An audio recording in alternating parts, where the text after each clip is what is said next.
জয় বাবা কল্পেশ্বর। হরিদ্বার বা ঋষিকেশ থেকে বদ্রীনাথগামী বাসে যোশীমঠ থেকে 14 কিলোমিটার আগে হেলং উর্গম মোড়ে নামুন। এটাই হেলং উর্গম মোড়। এখান থেকে শেয়ার জিপ পাওয়া যায়, তবে অপেক্ষা করতে হয়। উর্গম হেলং যাবার যে রাস্তাটি খুবই বাজে। মধ্যপ্রদেশ থেকে আসা 2 বাইকার আমাদের উর্গম ছেড়ে দেয়। গাড়ি করে এলে গাড়ি মন্দির পর্যন্ত চলে যায়। আমরা এখানেই একটি হোমস্টে নিই, নাম ভগবতী। এছাড়া এখানে অনেক হোমস্টে আছে। গ্রামের দৃশ্য দেখতে দেখতে চলেছি কল্পেশ্বর বাবার কাছে, প্রায় 3 কিলোমিটার। এখানে অনেক মোনাল পাখি দেখতে পাওয়া যায়।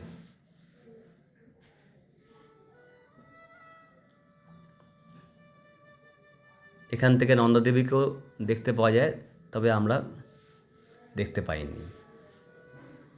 সারা বছরই কল্পেশ্বর মন্দির খোলা থাকে।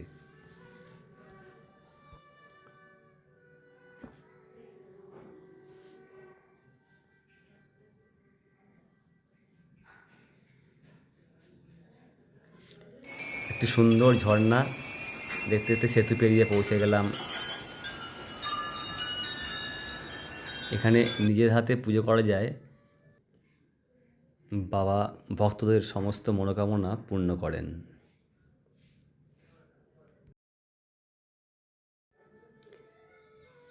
পূজারীর সঙ্গে কিছুক্ষণ গল্প হলো।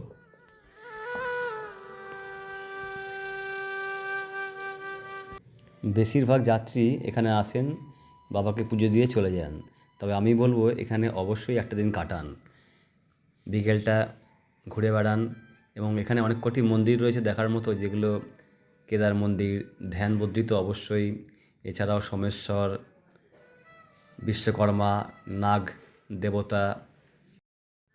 2-1জন ভদ্রলোকের সঙ্গে দেখা হলো, যারা এখানে কেউ 7 দিন বা মাস কাটাচ্ছেন। এত সুন্দর একটা জায়গা, সত্যি এখানে অনেক দিন কাটানোই যায়। আবার যেন বাবার কাছে আসতে পারি, এই বলে আমরা এখান থেকে বিদায় নিলাম।